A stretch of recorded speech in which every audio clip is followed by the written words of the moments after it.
Astaghfirullah. Bismillahirrahmanirrahim.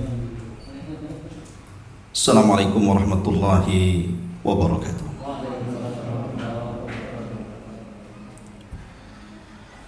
Bihamdillahi wassalatu wassalamu ala rasulillah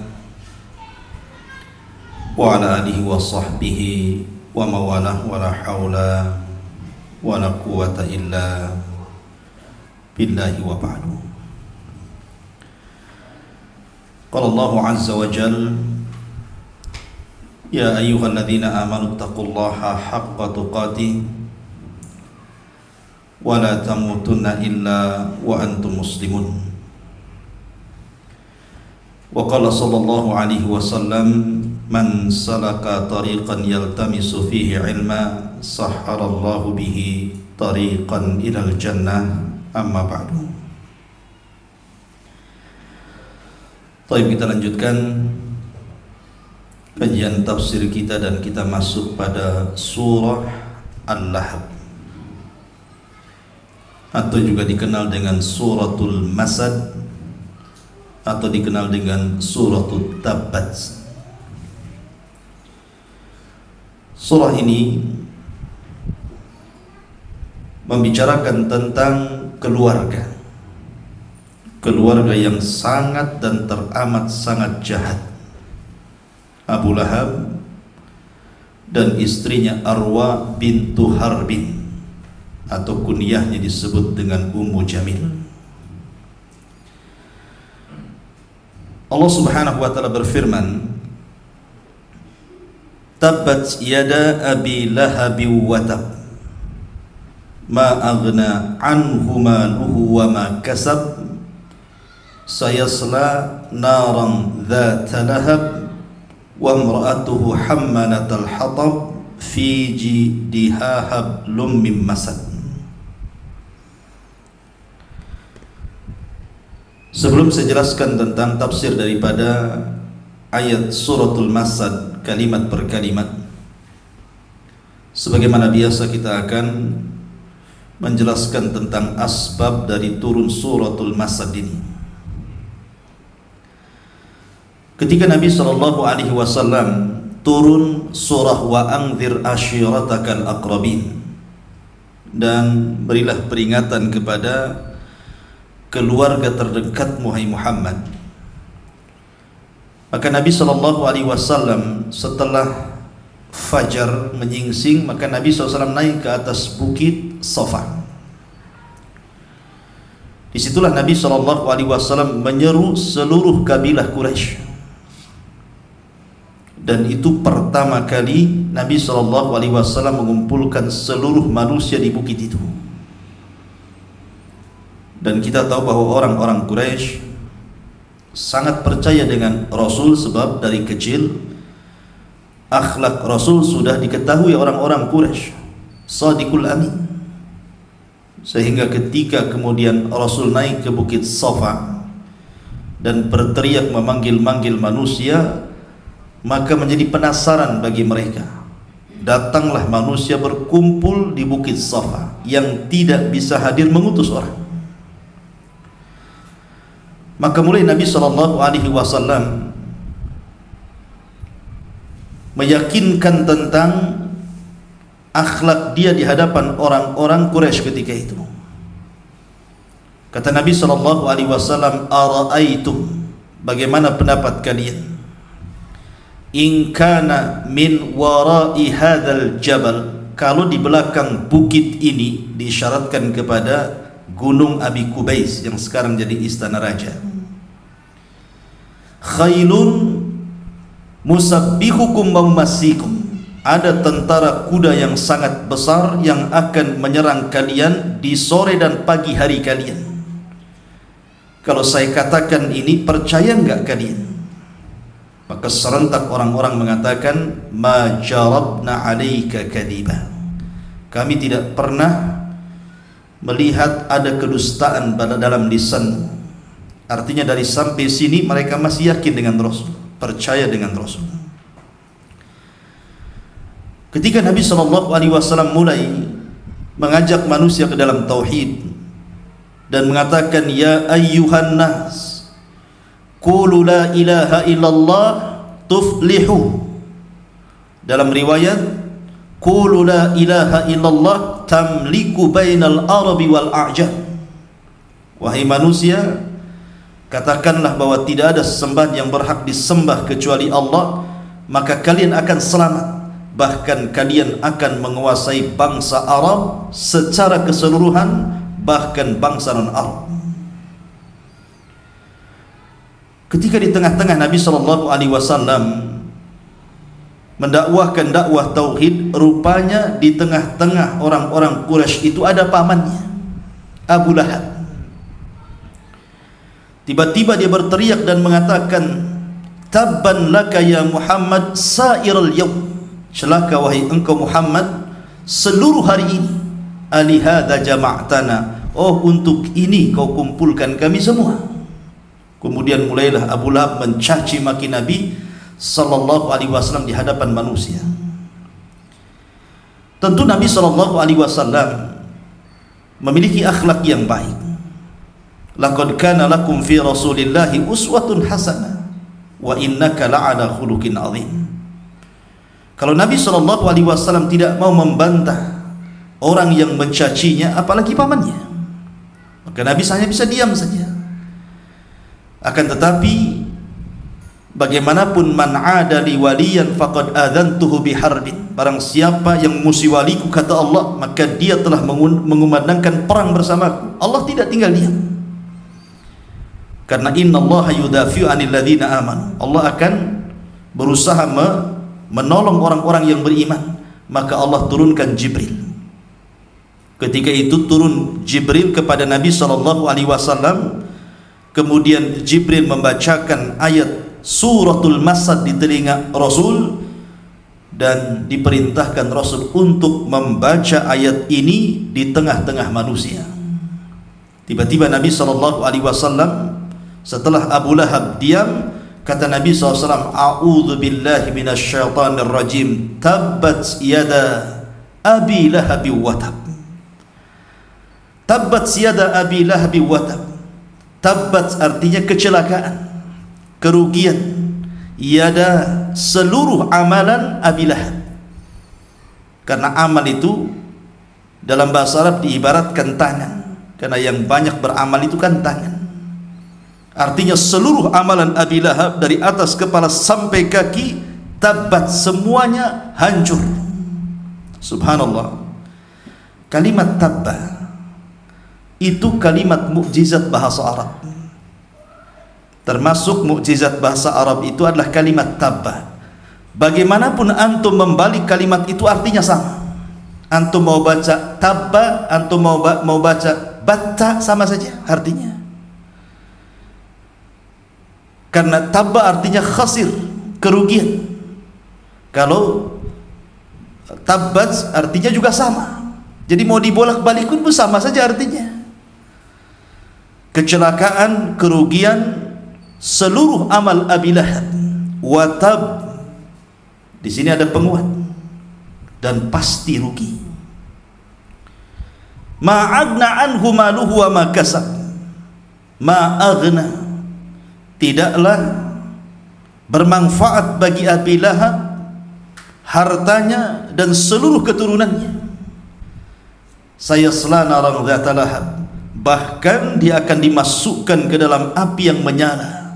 Wa imra'atuhu, dan wanita Abi Lahab, istrinya Arwa bintu Harbin juga sama, hammalatal hatab, pembawa kayu bakar, fi jidiha hablum mim masad, yang di lehernya terdapat sabut dari kelapa.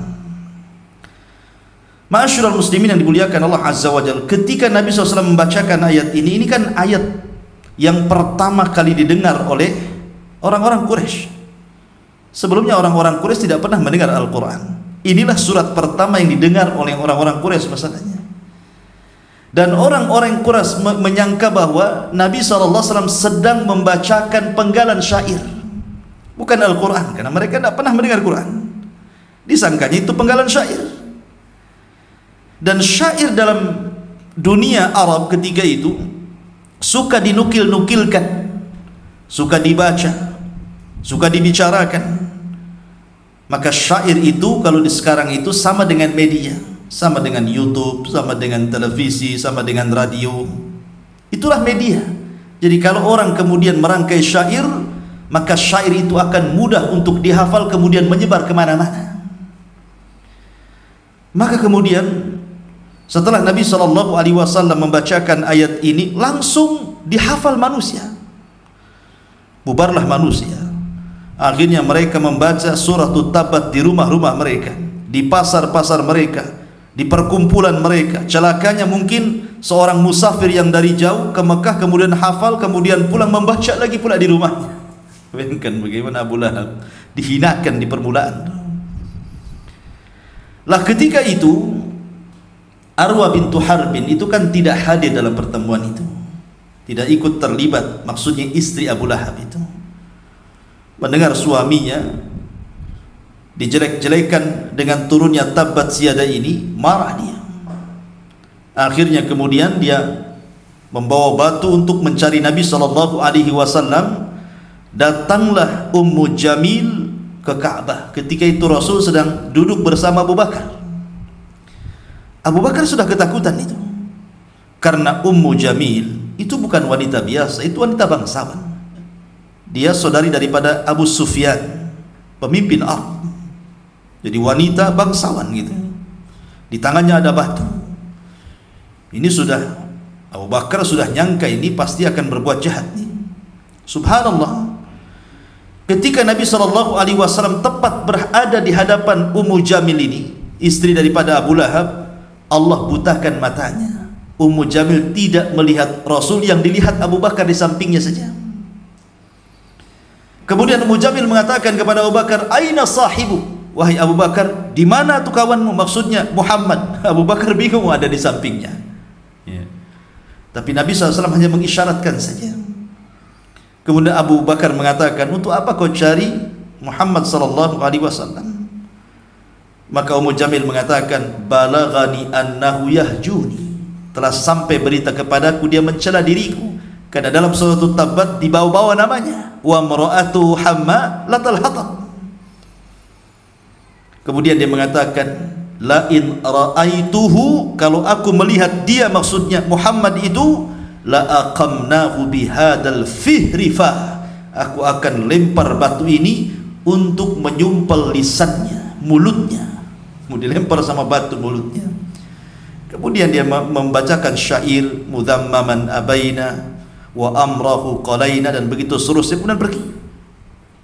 Abu Lahab, Abu Bakar bingung, kenapa Ummu Jamil tidak melihat Rasul pada di depannya. Maka Nabi SAW mengatakan, "Ya Aba Bakrin a'mallahu basaraha." Wahai Abu Bakar, Allah butakan matanya sehingga dia tidak bisa melihat diriku. Dari sini ma'asyiral muslimin yang dimuliakan Allah Azza wa Jalla, bagaimana awal permulaan Abu Lahab dan cacian Abu Lahab kepada Nabi SAW, dan dia orang yang pertama sebelum ada orang Quraisy yang menentang dakwah Rasul. Subhanallah, Rasul diuji dengan diberi musuh pertama justru pamannya sendiri, bukan orang lain. Dan kita katakan tidak heran kalau Abu Lahab itu mencela Nabi SAW, karena memang permusuhan Abu Lahab kepada Rasul luar biasa. Maka kita akan kenal siapa Abu Lahab ini sebenarnya, dan bagaimana bisa turun ayat ini, dan apa maksud ayat ini kepada Abu Lahab. Abu Lahab itu kunyah. Dalam Islam itu ada al-ismu, ada al-kunyatu, ada al-laqabu. Ada nama, ada kunyah, ada laqab. Nama ma'ruf, nama saya Ajat Sudrajat. Kunyahnya Abu Humairah. Nama dan kunyah ini sebuah keagungan. Tapi laqab itu berbeda. Laqab itu biasanya untuk merendahkan. Makanya Allah mengatakan, "Wala tanabazu bil alqab."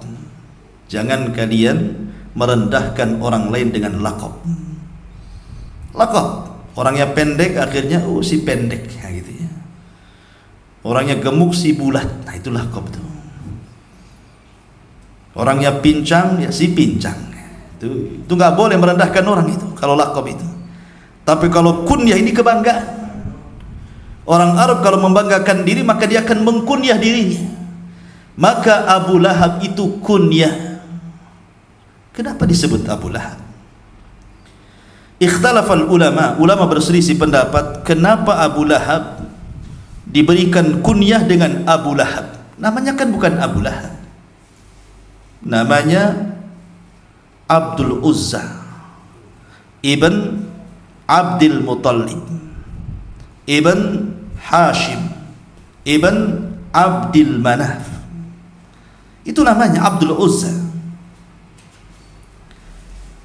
Adapun Abu Lahab itu kunyah. Kenapa disebut Lahab? Lahab itu kan cahaya yang keluar dari api. Kalau antum nyalakan api kemudian terang, itu disebut lahab. Kenapa disebut itu? Karena Abu Lahab itu orangnya ganteng. Orangnya ganteng, orangnya bersih, dan orangnya kaya. Kalau dia pakai kendaraan, dia tidak mau mengendarai kendaraan yang biasa. Dia pasti pakai kendaraan yang bagus, unta merah gitu ya. Kalau dia berpakaian, tidak mau dia asal-asalan pakaian itu, maka dia akan memakai pakaian terindah. Dan dia menjaga ketampanannya. Mungkin kalau zaman sekarang ini bolak-balik masuk salon lah gitu. Abu Lahab itu. Iya. Jadi Abu Lahab itu karena betul-betul menjaga penampilannya, makanya orang-orang menyebutnya Abu Lahab. Itulah kunyah daripada Abi Lahab. Namanya Abdul Uzza ibn Abdul Muttalib. Paman Nabi SAW itu semuanya 10. Paman Nabi SAW itu semua 10. Dan 10 ini putra daripada Abdul Muttalib. Banyak anaknya Abdul Muttalib, 10 orang. Dan ada kisahnya. Jadi Abdul Muttalib itu disebut sahibu ma'i Zamzam. Abdul Muttalib itu adalah pemilik air Zamzam. Karena ketika Abdul Muttalib ini tidur di sekitar Mekah, tiba-tiba bermimpi. Dalam mimpinya dia melihat burung sedang mematuk-matuk pasir di tengah padang pasir. Tiba-tiba burung ini bicara dalam mimpinya dan mengatakan, "Ya Abdul Muttalib, ta'al huna Zamzam fala tandam, ihfar az-Zamzam." Jadi kata burung ini kepada Abdul Muttalib, "Ya Abdul Muttalib, kemari. Di sini ada air Zamzam. Engkau tidak akan menyesal. Galilah di sini ada air Zamzam." Bangunlah Abdul Muttalib ini. Kemudian mengikuti arah mimpinya. Tiba-tiba kemudian dia gali tempat yang burung itu menggali dalam mimpinya. Setelah digali semakin dalam, tiba-tiba keluar Zamzam dari situ. Keluar air, dan saat itu air sangat dihajatkan. Susah cari air saat itu. Ketika ada air, datang kabilah manapun akhirnya ingin mengambil air ini. Kata Abdul Muttalib, "Tidak, ini air saya. Tidak boleh ada yang memilikinya kecuali saya." Tapi kabilah-kabilah yang lain tidak mau. Harus dipakai sama-sama. Kata Abdul Muttalib, "Tidak bisa. Karena saya yang menemukan, maka ini milik saya." Tapi semakin kemudian perlawanan kabilah-kabilah itu mau memiliki, akhirnya kata Abdul Muttalib, "Ya sudah, kalau begitu kita berhukum dengan seorang dukun. Apa kata dia kita laksanakan." Sementara rumah dukun itu jauh. Berangkatlah pemimpin-pemimpin kabilah ini ke rumah dukun. Rupanya karena melewati padang pasir saking jauhnya, kehausanlah orang-orang itu sampai hampir mati. Dan sebagian mereka sudah menggali kuburan-kuburan mereka. Kecuali Abdul Muttalib tiba-tiba menghentakkan kakinya, keluar pula air. Akhirnya kemudian mereka pun bisa minum daripada air yang dihentakkan kaki Abdul Muttalib, dan mereka selamat dari kematian. Kata Abdul Muttalib, "Aku sudah menyelamatkan kalian dengan air ini, maka kalian tidak berhak memiliki air yang di sana," maksudnya Zamzam. Sejak itu Zamzam hanya dimiliki oleh Abdul Muttalib. Lah akhirnya kemudian Abdul Muttalib takut karena sudah melihat bagaimana kabilah-kabilah ini mau mengambil Zamzam, siap perang gitu kan untuk memperebutkan air. Dari sinilah Abdul Muttalib bernazar kepada Allah agar diberikan anak 10 untuk menjaga Zamzam ini. Dan dia katakan, kalau seandainya Allah berikan kepadaku 10 anak laki-laki, maka ku sembelih salah satunya. Akhirnya Allah takdirkan betul, Abdul Muttalib akhirnya punya anak 10 orang. Tapi kemudian Allah lupakan nazarnya. Ketika kemudian Abdullah, ayahanda Nabi SAW, putra Abdul Muttalib, usianya sudah 10 tahun, barulah Abdul Muttalib ingat nazarnya, bahwa dia mengatakan kalau dia memiliki 10 anak laki-laki, ku sembelih salah satunya sebagai rasa syukurnya kepada Zamzam itu. Baru ingat. Maka setelah kemudian ingat, dia pun menunjuk Abdullah, ayahanda Nabi SAW, anak yang akan disembelihnya. Dibawalah Abdullah ini ke tempat di mana Ibrahim hendak menyembelih Ismail. Dibawa ke tempat itu. Ketika orang-orang Quraisy tahu bahwa Abdul Muttalib ini akan menyembelih Abdullah, tentu mereka menolak. Sebab Abdul Muttalib itu pembesar Quraisy, pemimpin Arab, akan jadi contoh nantinya. Kalau ada orang-orang Quraisy yang memiliki anak sampai 10, nanti akan harus disembelih salah satunya, kan begitu. Akan jadi contoh masalahnya. Orang-orang Quraisy tidak mau. Kemudian kata Abdul Muttalib, ini nazar, saya harus laksanakan. Lalu bagaimana caranya supaya saya lepas dari nazar ini? Maka mereka mengatakan, kita berhukum kepada dukun. Kita datangi lagi dukun itu. Akhirnya datang lagi ke dukun itu. Kata dukun itu, kalau memang engkau tidak mau menyembelih putramu, maka engkau harus berbuat qur'ah, diundi, sediakan 10 ekor unta, kemudian kau undi. Mungkin kalau sekarang kayak ngocok arisan gitu ya, ditulis 10 ekor unta, kertas satunya ditulis Abdullah, dikocok gitu ya, dikeluarkan. Kalau pas keluar Abdullah, terpaksa disembelih. Kalau yang keluar 10 ekor unta, maka cukup yang disembelih 10 ekor unta ini. Ketika kocokan pertama, Abdullah pula yang keluar, pasang lagi 10 ekor unta, dikocok lagi, Abdullah lagi yang keluar, pasang lagi 10 ekor unta, sampai 100 ekor unta, baru keluar unta. Dari situ maka 100 ekor unta disembelih, dan ini pun menjadi diat bagi para pembunuh. Orang kalau yang membunuh, qisas. Itu kalau semua keluarga setuju. Tapi kalau tidak semua keluarga setuju, maka tidak boleh qisas. Berarti bayar diat 100 ekor unta. Jadi qisas itu tidak sembarang. Umpamanya saya keluarga 10 orang. Kalau sepakat 10 orang ini mengatakan dia harus qisas karena dia sudah membunuh satu di antara keluarga kami, maka dia harus dibunuh. Berarti tegak qisas tuh. Kenapa? Karena sepakat semua keluarga.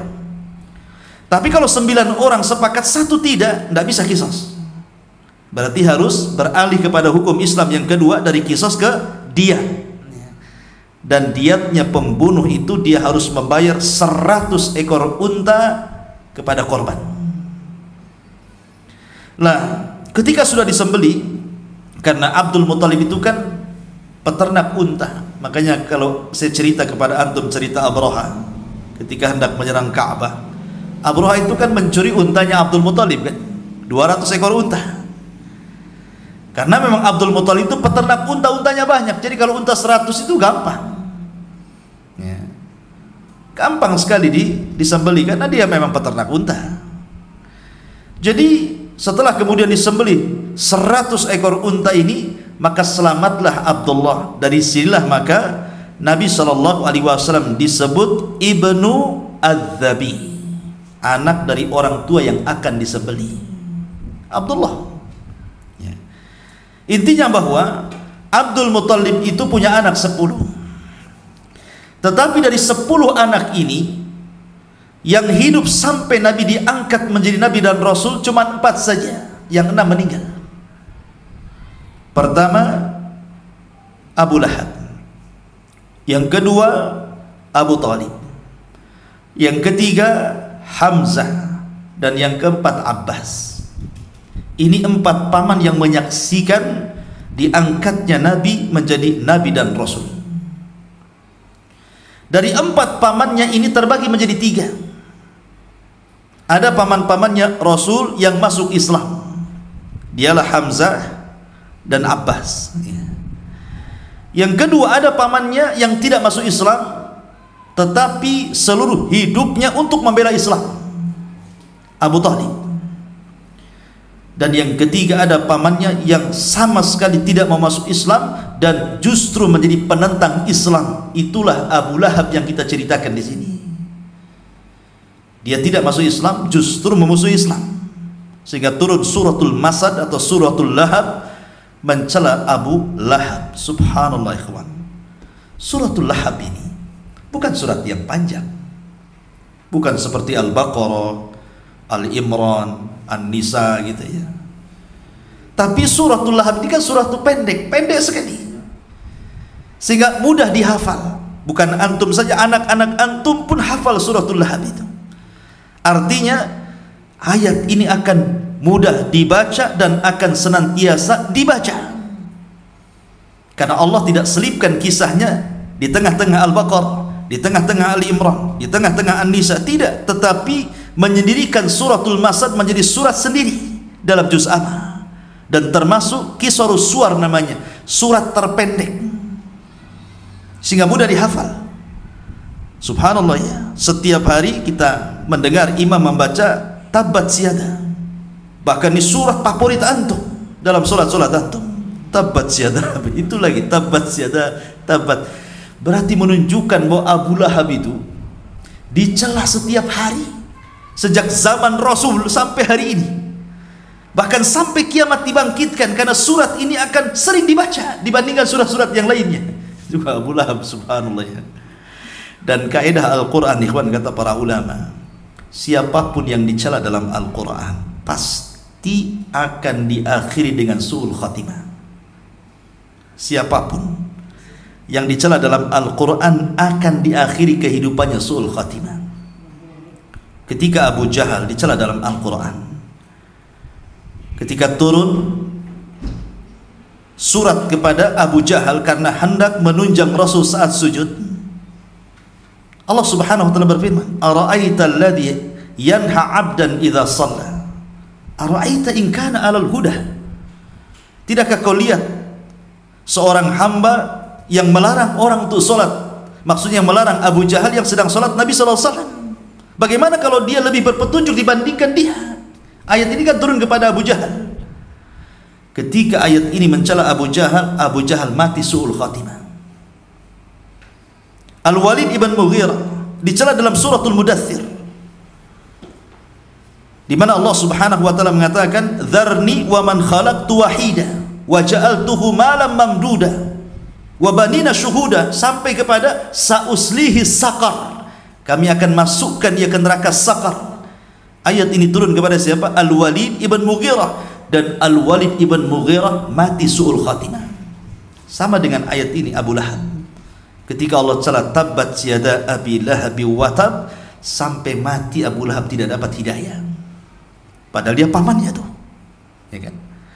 Ma'asyiral muslimin yang dimuliakan Allah Subhanahu wa taala, Abu Lahab namanya adalah Abdul Uzza. Abdul Uzza, Uzza itu patung. Kan ada patung-patung yang disembah orang-orang jahiliyah, Lata, Uzza, Manat, Khubal, itu kan patung-patungnya jahiliyah. Lah Uzza itu salah satu patung yang dituhankan. Lah nama Abu Lahab itu adalah Abdul Uzza, artinya nama kesyirikan. Makanya kenapa kemudian setelah suratul Masad turun suratul Ikhlas kan? Qul huwallahu ahad. Karena Allah Subhanahu wa taala tidak punya Uzza sebagai syarikatnya. Dan Al-Quran sendiri tidak mencantumkan nama aslinya. Allah tidak mengatakan Tabbat Yada Abil Uzza wa Tab. Haruskan begitu, itu kan nama aslinya. Tapi Al-Quran menyebutkan kunyahnya, Tabbat Yada Abi Lahab wa Tab. Kenapa? Sebab Allah tidak mau ada nama kesyirikan dalam Quran. Karena Abdul Uzza nama syirik, hamba Uzza, sementara Allah subhanahu wa ta'ala tidak punya syarikat dengan Uzza. Walam yakun lahu kufuwan ahad. Makanya Allah tidak mau nama kesyirikan ada dalam Quran. Makanya Allah tidak menyebut nama aslinya Tabbat yada abil Uzza, tetapi Allah ambil kunyahnya, Tabbat yada abil Lahab wa tab. Faedah yang kedua, ketika Allah subhanahu wa ta'ala tidak menyebut namanya, hanya menyebut kunyahnya, cerita Abu Lahab tidak sampai di zaman itu saja, tapi akan datang dan lahir Abu Lahab yang semisal dengan Abu Lahab di zaman itu sampai hari ini, bahkan sampai kiamat dibangkitkan. Abu Lahab bukan satu, Abu Lahab banyak. Yang menentang dakwah Rasul itu akan banyak. Maka siapapun yang menentang dakwah Rasul, kita katakan dia Abu Lahab. Dia Abu Lahab. Tapi kalau seandainya Allah subhanahu wa ta'ala tidak menyebutkan kunyahnya, hanya menyebutkan namanya Tabbat yada abil Uzza wa tab, berarti ketika Abil Uzza meninggal, sampai di sini ceritanya, tidak akan ada Abil Uzza lagi. Tapi ketika menyebutkan kunyahnya, maka akan lahir Abu Lahab yang semisal dia sampai hari ini, bahkan sampai kiamat dibangkitkan. Itulah faedahnya. Ma'asyiral muslimin yang dimuliakan Allah azza wa jalla, Abu Lahab ini memiliki istri namanya Arwa bintu Harbin. Arwa bintu Harbin ini sekali lagi dia saudari daripada Abi Sufyan, saudari daripada Abi Sufyan. Abu Sufyan ma'ruf pemimpin Arab, bahkan dia yang memimpin tentara orang-orang musyrik melawan Rasul di mana? Di Uhud, dan menang dia. Rasul kalah. Tetapi kekalahan Nabi SAW bukan aib. Makanya ketika terjadi perdebatan antara Al-Imam Al-Baqillani dengan pemimpin Romawi, pemimpin Nasrani, pemimpin Romawi mengatakan kepada Al-Imam Al-Baqillani, apakah Nabi kalian berperang? Kata Imam Baqillani, iya berperang. Apakah menang dalam peperangan? Ya, menang dalam peperangan. Apakah juga kalah? Ya, kalah. Bagaimana mungkin Nabi kalah, katanya. Harusnya Nabi itu menang, kan ada mukjizat dia. Kata Al-Baqillani kepada Raja Nasrani mengatakan, lalu bagaimana dengan Isa? Kenapa bisa disalib? Bagaimana mungkin Nabi disalib, katanya. Dibalikkan gitu. Ya kan? Artinya menang kalah itu watilkal ayyam nudawiluha bainan nas. Hari itu kan berputar. Kadang susah, kadang senang, kadang tertawa, kadang menangis, kadang berkumpul, kadang berpisah, kadang menang, kadang kalah. Itu tabiat manusia seperti itu. Ya, bukan sebuah aib. Nah, di sini Abu Sufyan itu pemimpin Arab, orang kaya, tajir. Nah, saudarinya namanya Arwa bintu Harbin menikah dengan Abu Lahab, karena Abu Lahab sekali lagi orangnya ganteng, ya, orangnya parlente bahasa kita, pakai baju bagus, kendaraan bagus, karena dia kaya masalahnya. Dan di zaman itu orang kaya menikah dengan orang kaya, walaupun berbeda suku kan. Abu Lahab ini dari Bani Abdul Manaf, bukan, sementara Arwa bintu Harbin dari Bani Mahzum, dari kabilahnya Abu Jahal. Tetapi menikah Abu Lahab dengan Arwa bintu Harbin, dan dua-duanya menjadi musuh Nabi SAW, bahkan simbol permusuhan antara syirik dan tauhid, Abu Lahab dan Arwa bintu Harbin. Dan tidak ada satu surat yang khusus membicarakan satu keluarga yang memusuhi Nabi SAW kecuali Abu Lahab. Tabbat yada abi Lahab wa tab, ila akhiril ayat. Ma'asyiral muslimin yang dimuliakan Allah Subhanahu wa taala, bagaimana bentuk permusuhannya? Nabi SAW dikisahkan dalam sebuah hadis. Imam Bukhari meriwayatkan sebuah hadis dari Rabi'ah ibn Ibad. Jadi Rabi'ah ini suatu ketika masa jahiliyah, belum masuk Islam. Rabi'ah ini menceritakan, Jadi suatu ketika dia berada di pasar, dilihatnya Nabi SAW sedang berdakwah kepada orang-orang pasar. Dalam riwayat, sedang berdakwah di tengah-tengah jemaah haji di musim haji. Nabi SAW berteriak, "Qulu la ilaha illallah, qulu la ilaha illallah, katakan la ilaha illallah, katakan la ilaha illallah, tuflihu, kalian akan selamat."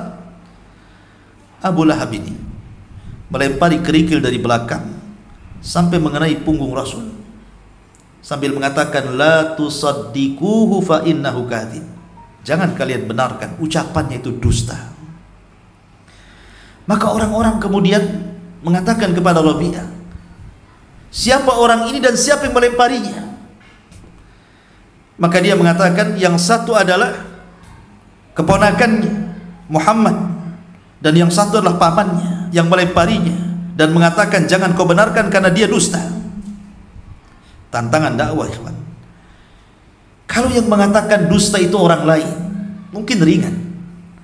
Tapi kalau yang mendustakan pamannya sendiri, apa kata orang? Oh, pamannya sendiri mengatakan dusta, apalagi kami, gitu bahasanya kan. Ya. Ini kan tantangan awal dakwah Nabi SAW. Sampai tidak cukup dari itu, Abu Lahab itu selalu bawa kotoran, kemudian diletakkan di tangga rumah Nabi SAW setiap hari. Nabi tersakiti dengan kotoran unta itu. Setiap hari diletakkan di tangga itu. Sampai kadang Nabi SAW bersedih. Sampai suatu ketika dia berteriak dan mengatakan, "Apakah tetangga yang seperti ini yang berlaku kebaikan kepada tetangganya?" Karena di zaman itu manusia suka menghormati tetangga walaupun jahiliyah. "Apakah begini menjadi seorang tetangga?" kata Nabi SAW. Maka terdengarlah keluhan Nabi SAW kepada Hamzah ketika itu. Dan Hamzah itu asadullah. Dia kalau berburu, yang diburu bukan kijang gitu, yang diburu macan, yang diburu singa gitu, maka disebut asadullah gitu ya. Ketika dia mendengar seperti itu, marah dia. Padahal ketika itu dia belum masuk Islam. Hamzah itu belum masuk Islam. Tetapi melihat keponakannya dihinakan oleh keluarganya sendiri, Abu Lahab, marah dia. Diambilnya kotoran itu, dicarinya Abu Lahab, kemudian setelah ketemu dilemparkan ke kepalanya. Apa seperti ini kau jadi tetangga yang baik, katanya. Wa ana ala dini Muhammad, sementara aku berada di agama Muhammad. Padahal dia belum masuk Islam, tapi sudah mengatakan seperti itu karena saking jengkelnya gitu kan. Ini penghinaan masalahnya. Walaupun belakangan Hamzah kemudian masuk Islam ya. Intinya bahwa Abu Lahab seperti itu. Cukup sampai di sini? Tidak. Bahkan ketika perang Badar, Abu Lahab ini kan pengecut. Dia tidak ikut dalam perang Badar bersama orang-orang musyrik. Dia nyewa orang untuk berangkat ke Badar. Kamu saya bayar, kau ikut sana perang lawan Muhammad itu. Jadi sampai seperti itu. Cukup sampai di sini? Tidak. Abu Lahab itu kan punya putra. Putra-putra beliau itu ada 4. Utbah ibn Abi Lahab, kemudian Utaibah ibn Abi Lahab, kemudian Mu'tab ibn Abi Lahab, dan yang terakhir perempuan namanya Dzurrah bintu Abi Lahab. Lah 2 putra Abi Lahab ini, Utbah dan Utaibah, itu menikahi 2 putri Nabi SAW sebelum beliau diangkat jadi Nabi dan Rasul. Salah satu di antara mereka menikahi Ruqayyah, putri Rasul, dan yang lainnya menikahi Ummu Kulthum. Lihat, sebenarnya kemuliaan ya kan. Utbah dan Utaibah menikah 2 putri Rasul.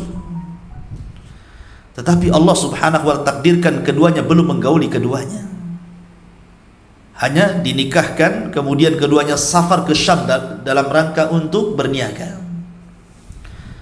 Lah, ketika mereka berada di Syam, Utbah dan Utaibah ini, disitulah Nabi SAW diangkat menjadi Nabi dan Rasul. Mereka tidak tahu.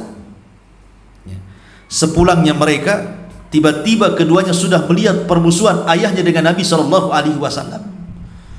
Maka datang saja, keduanya duduk di kursi, maka Arwah bintu Harbin, istri Abu Lahab, mengatakan, "Ra'si wa ra'sukum haram. Kepalaku dan kepala kalian berdua haram jika di rumah ini masih ada Ruqayyah dan Ummu Kulthum. Ceraikan keduanya. Untuk menyakiti Rasul. Maka akhirnya kemudian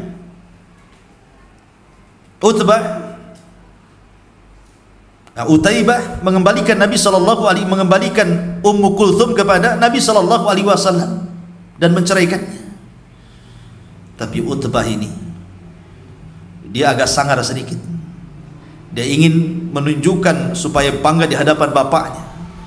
Dia datang kepada Nabi sallallahu alaihi wasallam dan mengatakan, "Ya Muhammad, aku ceraikan putrimu." Setelah itu kemudian dia meludahi Rasul dari jarak dekat.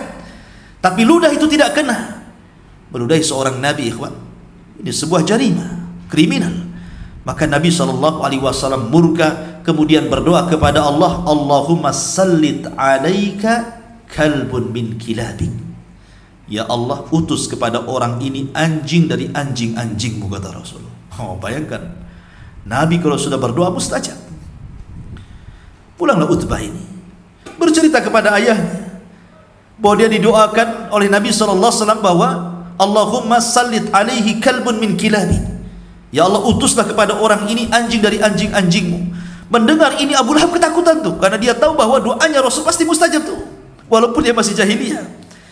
Maka keesokan harinya ketika hendak berangkat ke Syam berdagang, dia kumpulkan kawan-kawannya dan dia terngiang dengan doa Nabi SAW dan mengatakan, jaga putraku. Seolah-olah dia yakin. Berangkatlah orang ini ke Syam. Dan Allah takdirkan ketika sampai di perbatasan Syam, mereka sedang istirahat di bawah pohon.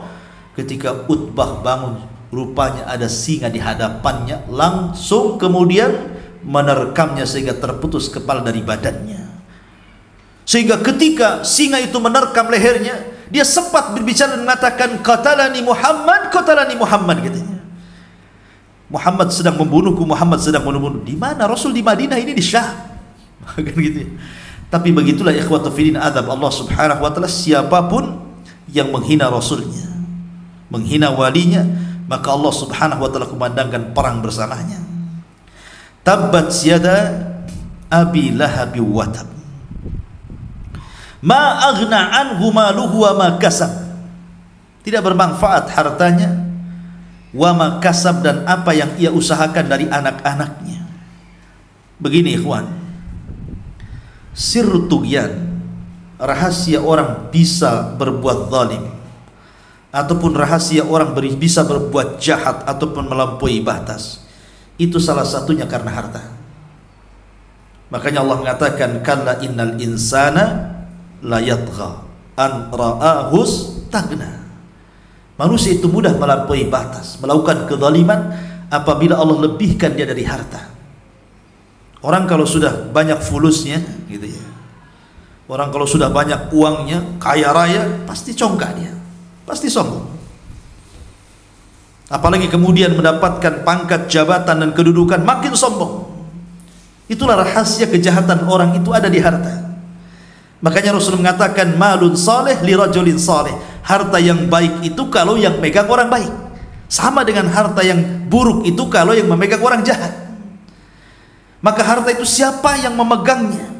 Kalau dia orang baik, maka akan dibelanjakan kepada yang baik. Kalau dia orang jahat, pasti dibelanjakan kepada yang jahat. Abu Lahab ini, seluruh kekayaannya digunakan untuk memusuhi Nabi SAW.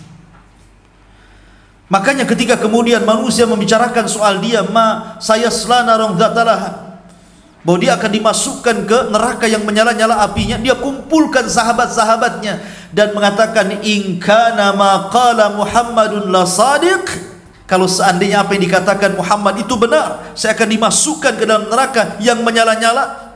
Tenang saja, hartaku banyak, katanya, anak-anakku sukses-sukses, mereka akan menjadi tebusan bagiku. Ketika dia mengatakan seperti itu, maka Allah katakan, ma agna anhu maluhu wa ma kasab. Tidak manfaat harta dan juga anak-anaknya. Yauma la yanfa'u malun wala banun illa man atallaha biqalbin salim. Karena pada hari di mana tidak bermanfaat harta dan kekayaan, Yang bermanfaat itu orang yang datang kepada Allah dengan membawa hati yang selamat, kata Allah. Ma aghna anhu maluhu wa ma kasab. Sayasla naran dzata lahab. Sayasla naran dzata lahab, bahwa Abu Lahab sudah dipastikan akan masuk ke neraka yang menyala-nyala. Artinya bahwa ini vonis dari Allah. Maka ketika kita katakan Abu Lahab di neraka, boleh, karena Allah yang mengatakan sayasla naran dzata lahab. Tapi orang-orang yang tidak diponis, jangan kemudian kita ponis, ya, karena memfonis orang masuk neraka bukan hak wewenang kita. Makanya di zaman Bani Israel ada dua orang bersaudara, yang satunya ahli ibadah, yang satunya ahli maksiat. Yang ahli ibadah tiap hari ngasih nasihat, tobatlah kau udah kelamaan maksiat, katanya. Tetapi dia tidak mau tobat juga. Sampai akhirnya karena tiap hari nasihati, marahlah si kawan yang maksiat ini dan mengatakan, apakah Allah sengaja mengutus kamu untuk menjadi raqib? Maksudnya mengawasi aku terus, gitu ya. Sampai pada waktunya orang yang baik ini terpleset lisannya dan mengatakan, illam tatub, kalau kau tidak bertobat, wallahi demi Allah, bersumpah pula dia kepada Allah, la yaghfirallahu lau aw la yunjika minan nar. Allah tidak akan mengampuni dosamu, bahkan Allah tidak akan keluarkan kamu dari api neraka. Memponis orang dengan neraka dia, ya. Akhirnya keduanya meninggal. Yang ahli ibadah Allah masukkan ke neraka, yang ahli maksiat Allah pula masukkan ke surga. Kenapa? Karena yang ahli maksiat sebelum meninggal dia bertobat. Yang ahli ibadah dia tidak mencabut kata-katanya yang melewati batas takdir Allah Azza wa Jalla. Akhirnya dia masuk ke neraka gara-gara dosa lisannya. Enggak boleh kita memponis orang masuk neraka, karena itu ponis itu hak Allah. Sama dengan mengatakan fulan kafir, tidak boleh, kecuali yang dikafirkan oleh Al-Quran dan Sunnah. Seperti Al-Quran mengatakan Yahudi kafir, ya kita katakan Yahudi kafir.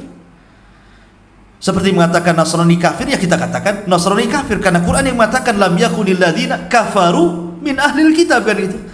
Tapi kalau Quran dan Sunnah tidak mengkafirkan, jangan coba-coba mengkafir kafirkan orang, karena manhaj kita bukan manhaj takfir. Maka ketika Allah mengatakan sayasla naran dzata lahab, maka kita katakan Abu Lahab di neraka, nggak apa-apa, karena ada ayatnya, ya. Kemudian Allah mengatakan wa imra'atuhu hammalatal hatab. Arwa bintu Harbin itu kan istri daripada Abu Lahab, tapi Quran tidak menyebutkan wa zaujatuhu. Harusnya kan wa zaujatuhu. Istri dalam bahasa Arab itu zauja. Kalau imra'atun itu wanita, wanita bisa siapa saja, ya. Kenapa Al-Quran mengistilahkan dengan kalimat imra'ah, bukan zauja? Tentu ada maksudnya. Sama ketika Allah Subhanahu wa ta'ala menyebutkan istri Lut dan istri Nuh menggunakan kalimat imra'ah. Daraballahu masalan lilladzina kafaru ra'ata Nuhin wa ra'ata Lut. Tidak disebut zaujatun Nuh atau zaujatul Lut, kan? Kenapa? Karena keduanya sebenarnya tidak pernah ada ketenangan di rumah itu. Lain dengan Nabi SAW. Kul ya ayyuhan nabi, kul li azwajika wa banatika wa nisa'il muslimin, kan itu ya. Katakan kepada azwaj, istri-istrimu, bukan kepada wanita, bukan begitu. Kenapa? Karena Nabi SAW dan istri-istrinya itu dalam rumah itu ada mawaddah, ada sakinah, ada rahmah. Tapi ketika Al-Quran itu menyebut kalimat imra'ah, berarti sebenarnya di dalam rumah tangga Abu Lahab itu tidak ada mawaddah, tidak ada sakinah, tidak ada rahmah. Sama dengan keluarga Lut dan keluarga Nuh. Karena dua istri ini semua kufur. Nuh istrinya kufur, Lut istrinya kufur. Tidak ada mawaddah lagi. Lah sebenarnya antara Abu Lahab dengan Ummu Jamil atau Arwa bintu Harbin itu tidak harmonis keluarganya, selalu bertengkar, itu maksudnya. Apalagi di luar. Makanya Allah Subhanahu wa ta'ala tidak menyebutkan wa zaujatuhu, tetapi Allah menyebutkan wa mra'atuhu, ya. Wa mra'atu seolah-olah bukan istrinya, wanita lain, padahal itu istrinya, kan itu. Menunjukkan bahwa sebenarnya keluarga Abu Lahab itu tidak ada ketenangan di dalam rumah itu. Mereka ribut terus. Karena kalau keluarga ikhwan sudah tidak beres, pasti persoalan di luar tidak akan beres. Coba antum kalau bertengkar dengan istri antum, pusing antum. Pusing nggak? Atau senang? Jadi lagi. Pasti pusing lah kan. Bertengkar dengan istri pusing. Pasti akan mempengaruhi pekerjaan, mempengaruhi muamalah dan begitu seterusnya. Makanya Allah Subhanahu wa taala kemudian menyebutkan wa mar'atuhu, di sini menunjukkan adanya kekompakan antara suami istri. Kalau antum baca suratul Tahrim, di situ kan ada macam-macam keluarga. Ada keluarga itu istrinya baik, suaminya jahat. Seperti Asia bintu Muzahib, istrinya baik, tapi suaminya Fir'aun, jahat. Kemudian yang kedua ada terbalik, suaminya baik, istrinya jahat pula. Seperti keluarga Nuh dan Lut, istrinya berkhianat kepada keduanya. Maksud berkhianat di sini bukan selingkuh, bukan, tapi tidak beriman kepada kenabian dan kerasulan suaminya, sehingga kufur. Kemudian ada keluarga yang dua-duanya baik, keluarga Nabi Shallallahu Alaihi Wasallam. Tapi ada juga yang dua-duanya jahat, seperti keluarga Abu Lahab ini. Dua-duanya jahat, suaminya jahat, istrinya pun jahat. Begitulah Allah Subhanahu wa taala mengatakan al-khabithatu lil khabithin. Wanita-wanita jahat itu untuk laki-laki yang jahat juga. Tapi laki-laki yang baik untuk wanita yang baik.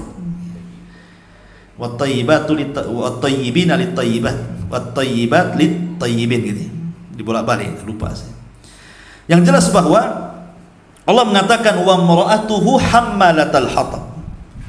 Dan istri Abu Lahab maksudnya Arwa bintu Harbin atau kunyahnya Ummu Jamil, adalah pembawa kayu bakar.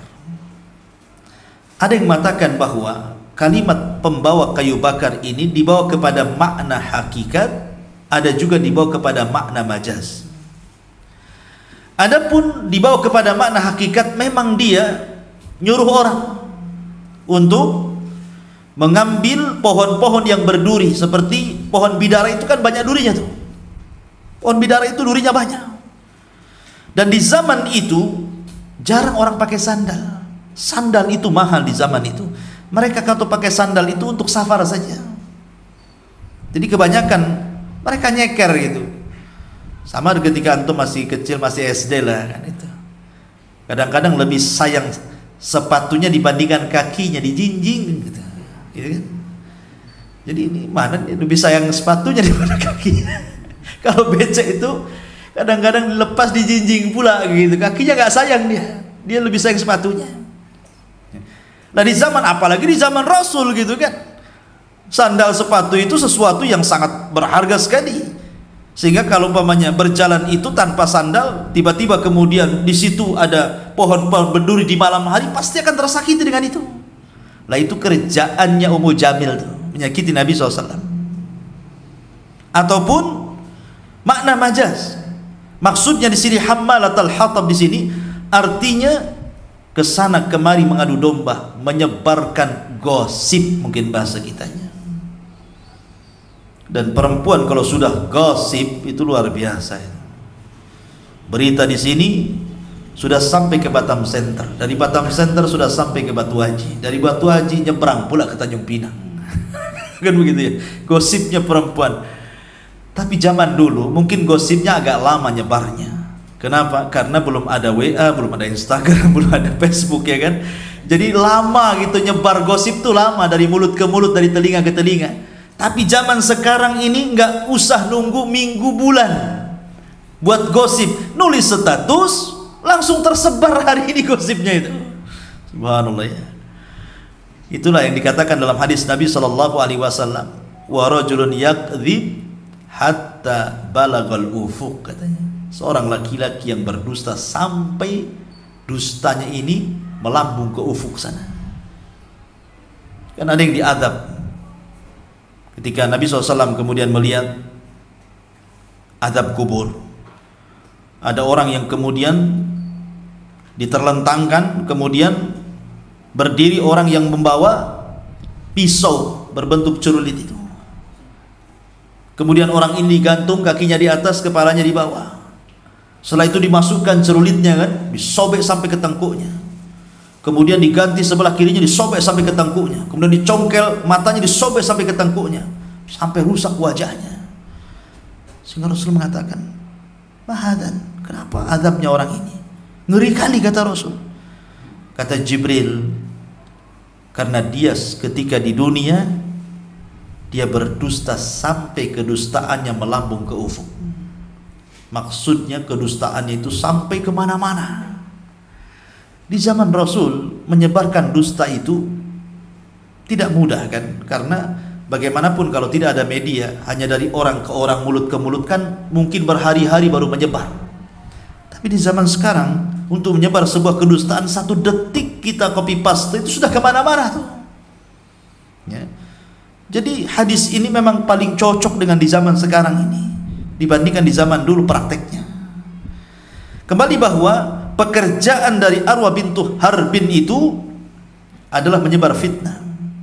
Apalagi dia orang berduit, dia orang kaya, dia orang terpandang, tentu punya pasukan. Mama nggak mungkin tidak punya pasukan. Dia bisa sanggup bayar, tolong kau buat gosip tentang Muhammad, katakan Muhammad begini-begini. Kamu nih saya bayar. Kau ngomong begitu, mengadu domba ke sana kemari. Hammalatul hatab, pembawa kayu bakar, dibakarnya orang-orang itu supaya memburuk-burukan Nabi Shallallahu Alaihi Wasallam. Bahkan dia punya perhiasan kalung di lehernya. Itu sampai kalung itu diambilnya, dijualnya hanya untuk membiayai memusuhi Nabi Shallallahu Alaihi Wasallam. Makanya sebagai balasannya fi jidihahab lum mim masad. Maka di akhirat kelak akan ada sabut kelapa yang dibakar oleh api kemudian dikalungkan di lehernya. Karena al jazau min jinsil amal, balasan itu disesuaikan dengan amalannya. Ketika dia menjadikan kalung sebagai modal dana untuk memusuhi Rasul, maka kelak akan dikalungkan dari api neraka oleh Allah Subhanahu wa taala. Inilah suratul Masad. Suratul Masad dan akan dibaca sampai kiamat dibangkitkan. Walaupun kemudian 3 anak Abi Lahab belakangan setelah Fathu Mekah semua masuk Islam. Taibah, Utbah, Dzurrah bintu Abi Lahab semua masuk Islam setelah Fathu Mekah. Tetapi 3 orang, Abu Lahab, istrinya Arwah bintu Harbin dan Utbah, mereka mati di atas kekufuran dan su'ul khatimah. Ini diantara kisah Abu Lahab yang terdapat dalam suratul Lahab. Bagaimana wafatnya Abu Lahab? Ma'asyiral muslimin yang dimuliakan Allah Azza wa Jalla, ada yang mengatakan wafatnya Abu Lahab itu ketika perang Badar. Allah menangkan kaum muslimin. Dan perang Badar itu pemicunya adalah Abi Sufyan, suami ataupun saudara daripada istrinya Abi Lahab. Itulah pemicunya. Karena ketika Nabi mendengar bahwa Abu Sufyan membawa kafilah dagang dari Syam dibawa ke Mekah, Rasul ingin mengambil kafilah dagang itu sebagai balasan ketika sahabat hijrah dari Mekah ke Madinah, hartanya diambil orang Quraisy. Makanya al-jaza min jinsil amal. Harta ini harus kita ambil sebagai balasan mereka mengambil harta kita dulu waktu hijrah, kata Rasul. Rupanya Abi Sufyan mendengar kabar berita bahwa akan ada penyerangan kepadanya, maka segera dia menyewa seorang laki-laki namanya Dhamdham, pemacu kuda tercepat kala itu, untuk memberitahu orang-orang yang di Mekah bahwa dia akan diserang. Maka mendengar hal itu Abu Jahal bangkit, kemudian membawa pasukan besar untuk menyelamatkan Abu Sufyan. Rupanya berjumpa di Badar. Ketika itu Rasul tidak tahu bahkan akan melawan pasukan sebanyak itu, karena niatnya tidak hendak berperang di Badar, tetapi hendak mengambil hartanya Abu Sufyan. Makanya ketika itu Rasul tidak banyak membawa orang, hanya 300 orang saja, sementara Abu Lahab membawa 1000 lebih. Maka Nabi SAW wajar kalau seandainya di malam hari ketika keesokan harinya terjadi perang Badar ada kekhawatiran manusiawi, sehingga dia berdoa kepada Allah Subhanahu wa taala, intahlik hadil isabah falan tu'bad abada. Ya Allah, kalau kau hancurkan kelompok yang sedikit, kau tidak akan ada yang menyembah lagi. Akhirnya Allah Subhanahu wa taala kirim bantuan, 5.000 malaikat turun dipimpin Jibril, dan mereka hanya bisa dilihat oleh orang kafir tetapi tidak bisa dilihat kaum muslimin. Tunggang langgang orang kafir mengalami kekalahan, 70 orang kena tawanan. Salah satu yang berhasil melarikan diri adalah Abu Sufyan. Selamat dia. Dia lari ke Mekah. Sampai di Mekah berjumpa dengan Abu Lahab. Kemudian menceritakan kekalahan di Badar dan mengatakan bahwa ketika kami perang, pasukan Muhammad itu tiba-tiba datang dari arah mana saja. Ada yang berkuda-kudanya warna putih dengan gubah yang sangat putih, di tangannya pedang, macam-macam cerita. Kami pun dibuat tunggang langgang. Nah, di samping Abu Lahab ini ada budaknya Abbas ibn Abdul Muttalib. Dia masuk Islam tapi menyembunyikan keislamannya. Tapi spontan dia mengatakan, itulah malaikat yang menolong nabinya, katanya. Marah Abu Lahab. Dia ngomong di sampingnya. Ketika dia ngomong di sampingnya, marah Abu Lahab, ditamparnya budaknya Abbas ibn Abdul Muttalib sampai tersungkur. Kemudian dia pergi melapor kepada majikannya. Ketika itu Abbas tidak ada, yang ada istrinya Fadl, Ummu Fadl. Marah Ummu Fadl, budaknya ditempeleng sama Abu Lahab. Diambilnya kayu, dicarinya Abu Lahab. Kurang ngajar, budak saya ditampar dia, katanya. Akhirnya setelah ketemu Abu Lahab, dipentung kepalanya sampai berdarah. Ada yang mengatakan sebab lukanya ini yang menjadikan kematiannya. Tapi ada juga yang mengatakan bahwa Abu Lahab terkena penyakit semacam taun, wabah. Ini semacam corona di zaman sekarang mungkin ya. Ketika dia hendak safar, berdagang, tiba-tiba kemudian dia melemah di tengah jalan dan meninggal. Jasadnya dibiarkan 3 hari sehingga membusuk. Maka orang-orang mengatakan kepada putra-putranya, kenapa kau tidak urus jenazah bapakmu? Tapi putra-putranya pun tidak berani mengambilnya karena sudah busuk 3 hari. Akhirnya terpaksa dikuburkan dengan cara dirajam, dilempari batu sampai numpuk. Itulah kuburannya. Lihat bagaimana Allah Subhanahu wa ta'ala hinakan Abu Lahab dengan kematian su'ul khotimah dan cara penguburan yang luar biasa dihinakan. Sama dengan Abu Rughal. Abu Rughal itu adalah petunjuk ataupun yang menunjuk jalannya Abraha ke Ka'bah. Jadi Abraha ini kan lewat ke Taif. Orang-orang Taif kaget. Dia dikhawatirkan Abraha menyerang Taif, sementara di Taif itu ada Ka'bah, patungnya Lata yang disembah oleh orang-orang Taif. Kata orang Taif kepada Abraha, ya Abraha, kamu jangan menyerang Ka'bah kami. Yang kau maksudkan bukan Ka'bah kami, maksudnya Ka'bahnya Lata. Yang kau maksudkan di sana Ka'bahnya, katanya. Aku akan berikan petunjuk jalan kepadamu. Maka diutuslah seorang laki-laki namanya Abu Rughal untuk menunjukkan Abraha ke tempat Ka'bah. Berangkat Abraha dengan Abu Rughal ini. Di tengah jalan Abu Rughal kemudian meninggal karena dia sudah mengkhianati bangsa Arab, menunjuk jalannya Abraha menuju Ka'bah. Maka sampai hari ini kuburan Abu Rughal itu dilempari batu. Pengkhianat gitu kan. Itulah kematiannya seperti itu. Nah, Abu Lahab itu juga sama, dikubur dengan cara dilempari batu, kayak orang dirajam ya. Maka dari sini menunjukkan bahwa betapa ngerinya kematian Abu Lahab, dan itu balasan bagi orang yang menghina Nabi sallallahu alaihi wa ala alihi wasallam. Wallahu alam. Ini di antara tafsir surah Al-Masad. Taib, sebelum saya tutup silahkan kalau ada yang mau bertanya, silahkan bertanya, baik ikhwan ataupun akhwat.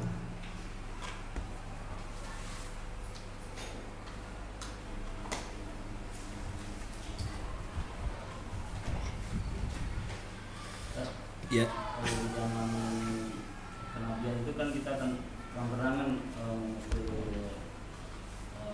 kalau zaman sekarang tuh konteksnya dengan sekarang tuh ada tak cara kita itu yang mirip-mirip memusuhi Rasulullah itu. Mirip Abu Lahab gitu. Ya. Ada nggak orang sekarang mirip Abu Lahab? Banyak. Ya, orang-orang yang berusaha menghalang-halangi dakwah Nabi Shallallahu Alaihi Wasallam banyak. Terutama orang-orang yang mendakwahkan tauhid, orang yang mendakwahkan sunnah Rasul. Betapa banyak yang menentang, ditentangnya. Ya. dan dikatakan yang mendakwahkan tauhid di balik seolah-olah dia pula yang mendakwahkan kesyirikan gitu ya. Yang mendakwahkan sunnah di balik pula seolah-olah dia yang mendakwahkan sesuatu yang menyelisih sunnah. Terkadang dicaci, dimaki, dibuat media, dijelek-jelekan, dikomentari macam-macam. Intinya bahwa siapapun yang menghalang-halangi dakwah, itulah terwarisi sifatnya Abu Lahab. Lihat orang-orang liberal, mereka menghalangi dakwah kan begitu, karena mereka menganggap semua agama sama, dan agama yang dibawa Nabi SAW bukan satu-satunya agama yang paling benar. Abu Lahab lah orang itu. Gimana pula? Karena mereka orang zindik. Wallahu a'lam. Bismillah, Ustaz Afwan ingin bertanya tentang mimpi Abdul Muthalib yang melihat burung mematu di padang pasir yang akhirnya digali sampai keluar air Zam-Zam. Pertanyaannya, apakah yang ada dalam mimpi itu sama dengan air Zam-Zam yang ada sejak Nabi Ismail? Bukankah sumur Zam-Zam itu terletak dekat dengan Ka'bah? Mohon penjelasannya. Iya, Ka'bah itu sudah dikubur. Ka'bah itu sudah dikubur ketika suku Jurhum dikalahkan. Dulu yang menguasai Arab itu kan suku Jurhum. Suku Jurhum itu kabilah istrinya Ismail. Jadi Ismail alaihi salatu wassalam ketika dibawa oleh Ibrahim dengan ibundanya Hajar ke negeri Mekah, biwadin ghairi di zar'in inda baitikal muharram, di lembah yang tidak ada tanaman sama sekali, kering kelontang. Maka kemudian Ibrahim pergi ke Palestina. Akhirnya kemudian di situ ada keajaiban, Jibril datang menusukkan satu sayapnya keluar Zam-Zam. Kenapa disebut Zam-Zam? Karena ketika Hajar berusaha mencari air ke sana kemari nggak ketemu. Lari ke Safa, lari ke Marwah, lari ke Safa, lari ke Marwah sampai 7 kali, sehingga jadi manasik haji hari ini. Ketika sa'i, tiba-tiba sudah lelah mendengar Ismail menangis, dia khawatir. Rupanya di samping Ismail persis sebelah kakinya Jibril sudah hadir dan menancapkan sayapnya keluar air. Saking senangnya ada air, maka kemudian Hajar pun membendung air itu. Dalam bahasa Arab membendung itu artinya zam, zam, zam, zam gitu loh maksudnya. Maka air itu disebut Zam-Zam. Ya. Jadi karena takut airnya ke sana kemari dikumpulkan tuh.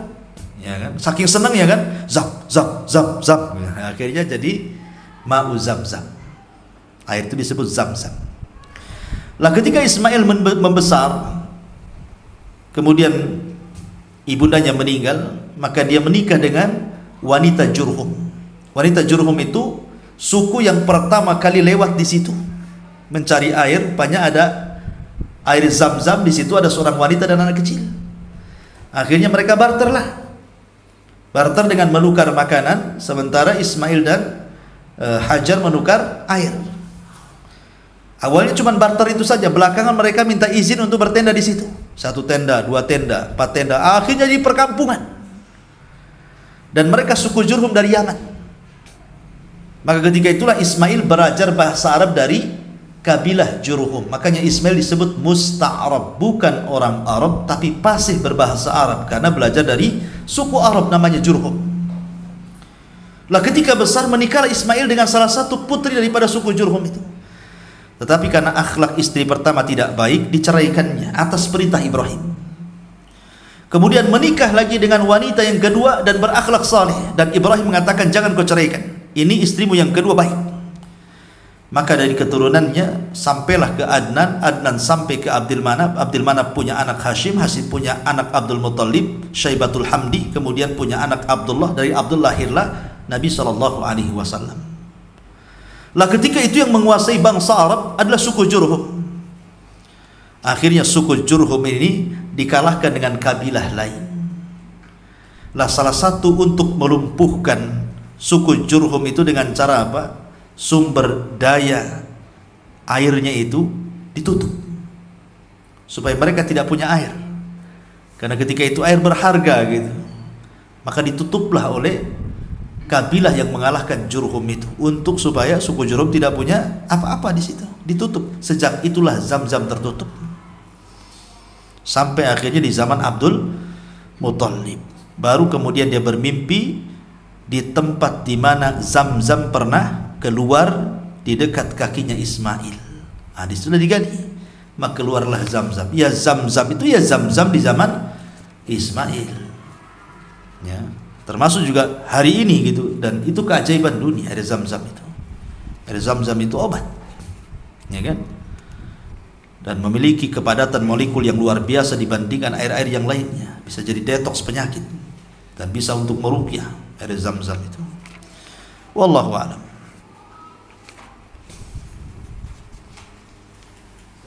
Ya. Siap. Waalaikumsalam. Iya. Enggak apa-apa.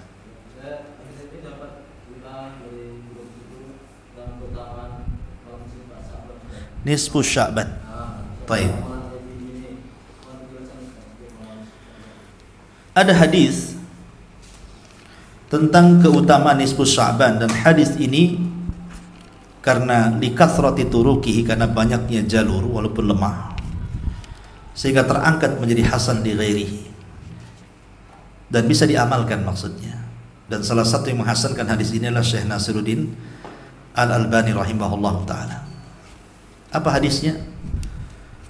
Nabi SAW mengatakan, innallaha ittala ala ibadihi, sesungguhnya Allah subhanahu wa ta'ala akan menampakkan kepada hambanya, artinya akan turun pada hambanya di pertengahan Sya'ban,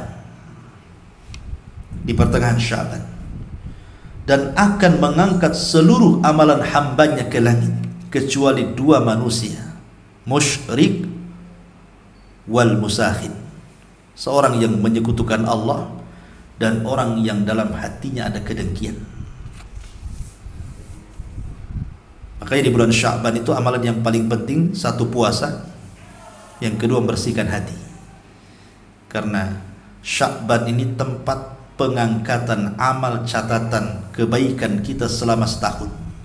Diangkat di bulan Sya'ban, di pertengahan nisfu Sya'ban, diangkat amalan kita. Kecuali dua orang. Pertama, musyrik. Jelas, lain asyrakta la yahbatanna amaluka. Kalau engkau melakukan kesyirikan, hancur lebur. Apa yang mau diangkat? Lebur, amalannya tidak ada. Yang kedua, musyahid. Musyahid itu dengki, dan dengki itu sumbernya hasad. Dan hasad itu memakan kebaikan seperti kayu bakar termakan oleh api, kata Rasul. Sama-sama nggak ada kebaikannya, apa yang mau diangkat? Ya. Makanya di pertengahan bulan Sya'ban itu bersihkan hati. Adapun ibadah-ibadah yang khusus tidak ada.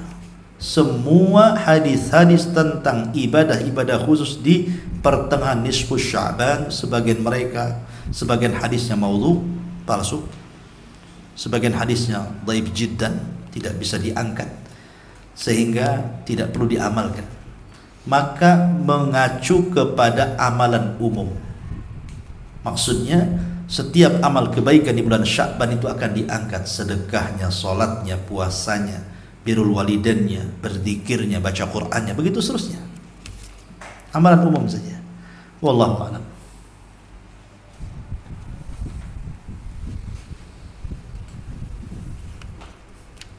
Baik, ada lagi?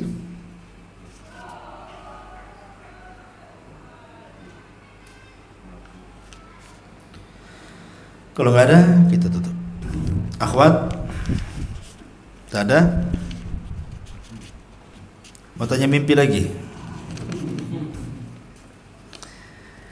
Kalau soal mimpi itu nggak perlu dipercaya 100%. Tapi ada mimpi-mimpi yang memang kalau ditakwilkan baik menjadi sebuah kenyataan. Seperti mimpinya siapa?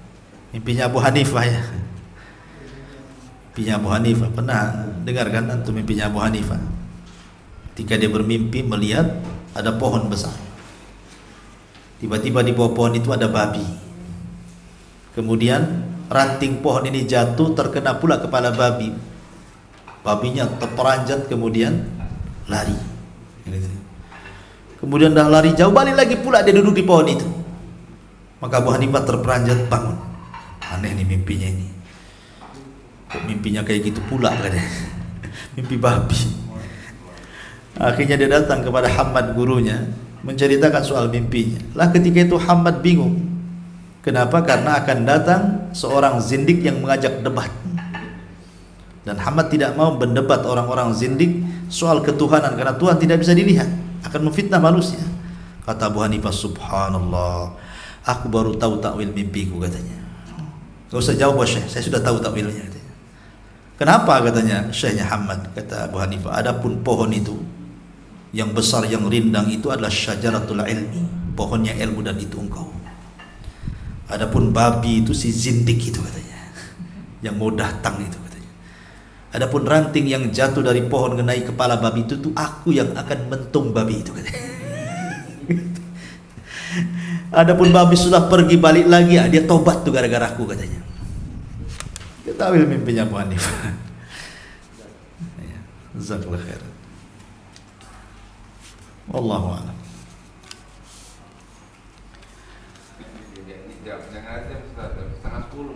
Iyalah. Ada itu sudah. Sudah malam. Subhanakallah bihamdika, asyhadu an la ilaha illa anta, astaghfiruka wa atubu ilaik. Allahu ta'ala. Assalamualaikum warahmatullahi wabarakatuh.